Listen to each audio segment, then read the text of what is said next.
propósito de que hoy finalmente fue inaugurada la primera etapa del Centro de Corrección Rehabilitación Las Parras para sustituir a la cárcel de La Victoria, hacemos una pausa para mirar hacia atrás, específicamente 1988, cuando mostramos por primera vez en televisión el interior de ese recinto carcelario. Hacinamiento, corrupción y condiciones infrahumanas. Desde entonces hemos presentado unas 8 investigaciones con las mismas denuncias, así como también presentamos un reportaje sobre la nueva cárcel en Las Parras Guerra. Lo que debía ser la solución terminó siendo atrapado por un vicio de construcción, atrasos y un expediente de corrupción dentro de la Operación Medusa. Pero ya está terminada y la recorrimos junto al director de Servicios Penitenciarios y Correccionales, Roberto Santana. Veamos. La Victoria fue inaugurada el 16 de agosto de 1952 como una manera de Trujillo mostrar ante organismos internacionales un aparente respeto y un cambio de políticas en materia de derechos humanos. Pero desde un inicio esta cárcel se convirtió en un infierno en la tierra. Y lo sabemos de primera mano, ya que fuimos el primer medio de comunicación en revelar su interior hace 37 años. Específicamente en 1988. Nada que yo le diga con las palabras son suficientes para poder expresar lo que uno siente cuando entra aquí a La Victoria. Este sitio es totalmente deprimente. Uno encuentra casos como el joven inválido que está totalmente desnudo, que grita que hace sus necesidades ahí mismo, que nadie lo atiende. Aquí en la Victoria fue que recibió una puñalada por detrás, por la espalda, y lo ha convertido en un ser totalmente inválido. Desde ese caso hasta otros casos que son espeluznantes, son deprimentes, está lleno esta cárcel, La Victoria, que parece ser que no es una cárcel de hombres, sino una cárcel de animales. 8 años después, 1996, presentamos un segundo reportaje debido a que un preso de la cárcel La Victoria se había comunicado a nuestras oficinas para denunciar el constante robo en el presupuesto destinado al Departamento de Cocina y Alimentos por parte del alcaide. Comprobamos que la despensa estaba vacía, las deplorables condiciones de los presos y la corrupción de los agentes. Entramos al recinto donde se encuentran los presos. En esta oportunidad vamos al pabellón donde el hacinamiento, la porquería, el mal olor, la suciedad llegan a los límites humanos para bajar al límite de pocilgas. Y no solo eso, la cocina con poca condición higiénica, un piso de tierra con granos de arroz podridos, era solamente la antesala de lo que allí vivimos, que en varias ocasiones nos provocaron náuseas. Recordemos que los pabellones para celdas estaban dispuestos en un octágono. Visitamos en ese entonces el pabellón Alaska, uno de los más conocidos y temidos. Allí hay unos 1.500 presos. No hay pisos ni luz suficiente. Da la sensación que uno entra a una cueva. Si sienten alguna luz, es la luz de la cámara con baterías. Los hombres y el mal olor se confunden. Por aquí, donde estamos caminando, los presos duermen y hacen sus necesidades.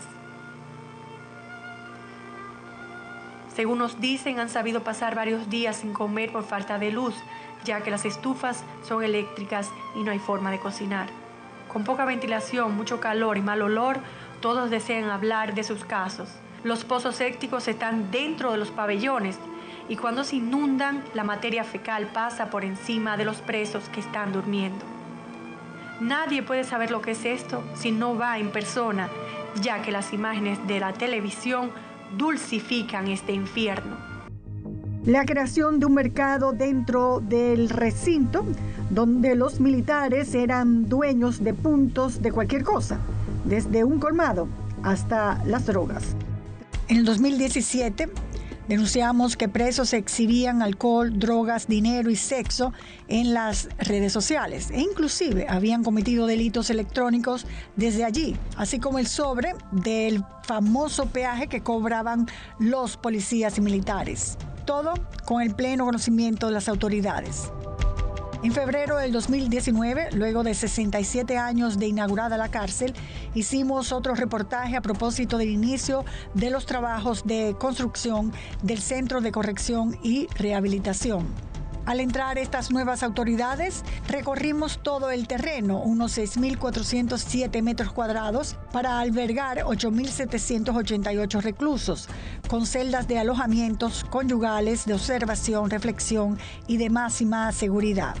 4 comedores, edificios de acceso y registro, edificio administrativo, gimnasio exterior, lavandería, play de softball, canchas, economatos y salas de audiencias para agilizar los procesos.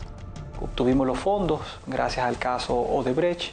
Hicimos una planificación estratégica para acabar con todo el hacinamiento, que componía cerca de 12.000 posiciones de internos que hoy en día están en un hacinamiento y en condiciones infrahumanas, para poder tener un sistema penitenciario, incluyendo La Victoria, que vaya dirigido hacia la reinserción. La finalización de la obra estaba prevista para el primer trimestre del 2020 por un costo estimado de 4.500 millones de pesos, que terminó en 6.900 millones de pesos. Pero así como subió el costo, bajó la calidad del proyecto. Se redujeron espacios, no se construyó todo lo prometido. Una semana antes de finalizar el gobierno de Danilo Medina, se llevó a cabo una apresurada inauguración. Incluso anunciaron que en esos días se iniciarían los traslados de los presos. Pero no fue así. Inauguraron sin energía eléctrica, sin agua, sin planta de tratamiento y un tribunal sin equipar, al igual que la iglesia y los talleres, como lo pudimos comprobar en el reportaje del 2020. Un detalle para nosotros decir por qué no está adecuado estas instalaciones. Por ejemplo, tenemos una sola entrada y calcule usted que para recibir visitas, 8.745 privados de libertad, pudiéramos tener en un día 20.000 personas. O, por ejemplo, 4 talleres para que puedan recibir la educación laboral y técnica, 8.400 personas. O sea, las instalaciones no están adecuadas en ese sentido. Ahora bien, sí se van a realizar las adecuaciones para nosotros poder tener centros que puedan tener su entrada propia, que puedan tener sus áreas médicas, psicológicas, comedor, visitas conyugales propias, para nosotros entonces tener un control tanto de las actividades educativas y de tratamiento como el control de seguridad. Entonces, darle la vuelta para que quede más apegado a las reglas de las Naciones Unidas llamadas Nelson Mandela será la misión de estas nuevas autoridades. Convertir este proyecto en 8 prisiones individuales, con entradas independientes, administración, educación, asistencia médica, apoyo psicológico, talleres y recreación para cada una de ellas. De esa forma tendrán un manejo mejor y más humanizado. Veo también, como en Najayo, que lo que compraron fue lavadoras que se van a un centro comercial y se compran, lavadoras que no tienen ni siquiera la fortaleza porque no son industriales, nada, eso se daña de la primera usada. Así es. Eso no es lo que procede. Son para uso de casa. Nosotros requerimos lavadoras industriales con cierta seguridad para evitar el vandalismo dentro de la prisión. O sea que nosotros debemos designar ahora un personal para que cuide las lavadoras. Cada piso tendrá una pequeña área de seguridad, una pequeña área social, baños sin la mínima privacidad, y los 76 edificios de alojamientos están sin pisos, solo cemento supuestamente pulido, con áreas llenas de hoyos y las escaleras desgastadas sin haber subido ni un solo preso. Sin embargo, esto sería solo uno de los problemas.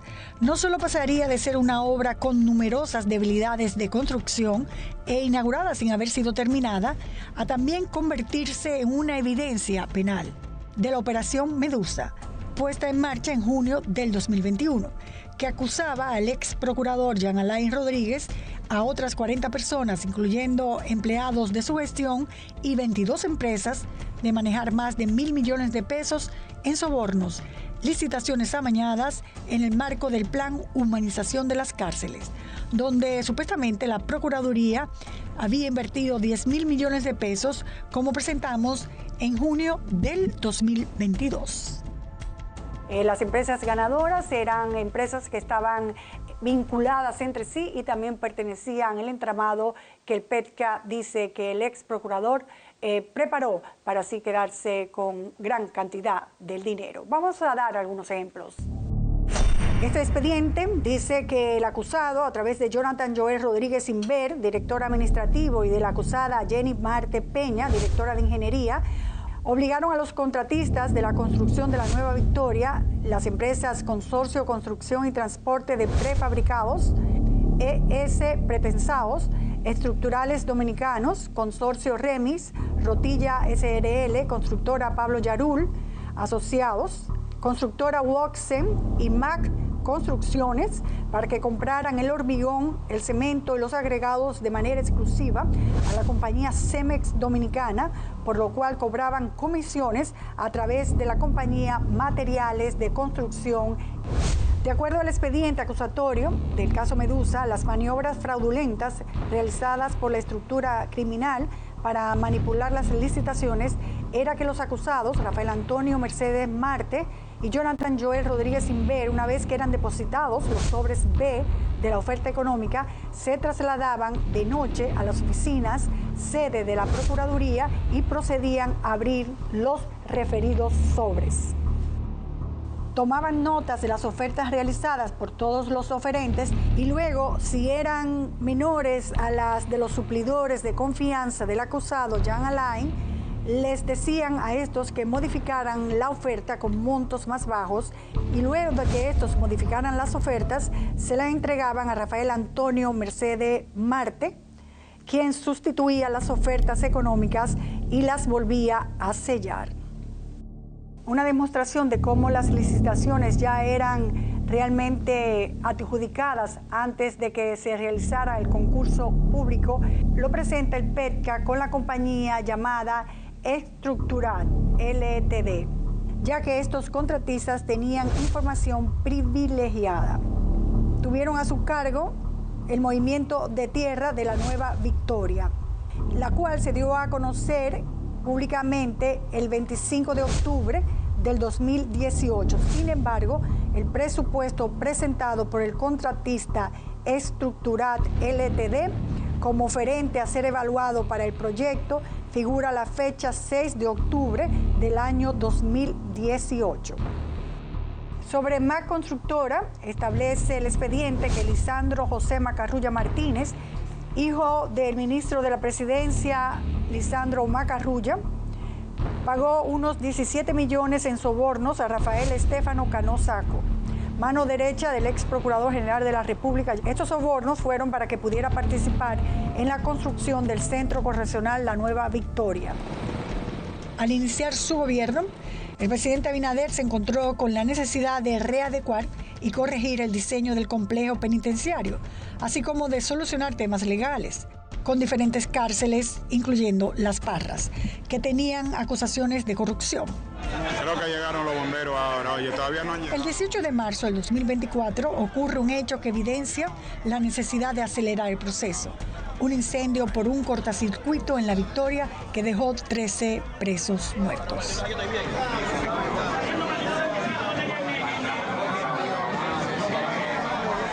Unas semanas después de este hecho, el 25 de marzo del 2024, Abinader anunció medidas para agilizar la transición de la cárcel La Victoria al nuevo recinto de Las Parras.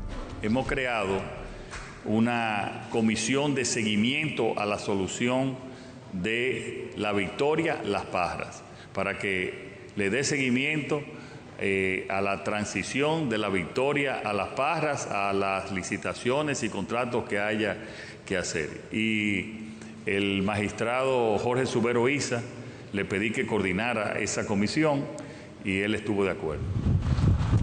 La terminación de los contratos de construcción de la cárcel La Nueva Victoria, ahora Las Parras, implicó una transacción entre la Procuraduría y las empresas adjudicatarias de las obras que admitieron haber pagado sobornos por 154 millones de pesos, que fueron descontados de los fondos retenidos por concepto de garantía por vicios ocultos que se estipuló en los contratos, por lo que las empresas Constructora Pablo Yarul Asociados, Consorcio Construcción y Transporte de Prefabricados, ES Pretensados Estructurales Dominicanos, Constructora Waxen y el Consorcio Remix Rotilla no tuvieron que realizar nuevos pagos a favor del Estado. Los ejecutivos de estas compañías figuran como testigos del Ministerio Público en la acusación de la Operación Medusa. Desde el 2023 se hicieron numerosos anuncios sobre la fecha de entrega de la primera fase de la cárcel, sin que ninguno se ejecutara. Las autoridades actuales habían manifestado que sería entre abril y junio de este año. Una segunda fecha fue en agosto del 2025, pero ni siquiera hicieron los traslados de los primeros presos hasta que finalmente, este miércoles, fueron llevados los primeros 300 internos de la cárcel de La Victoria hacia el centro de Las Parras.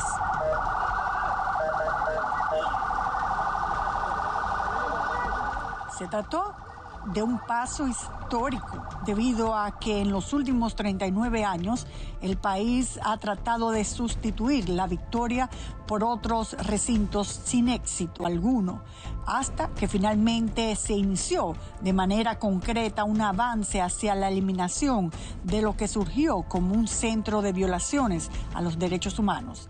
Primero durante el régimen de Trujillo, donde eran encarcelados y torturados los enemigos supuestos del régimen. Los 12 años del gobierno de Joaquín Balaguer no fueron la excepción.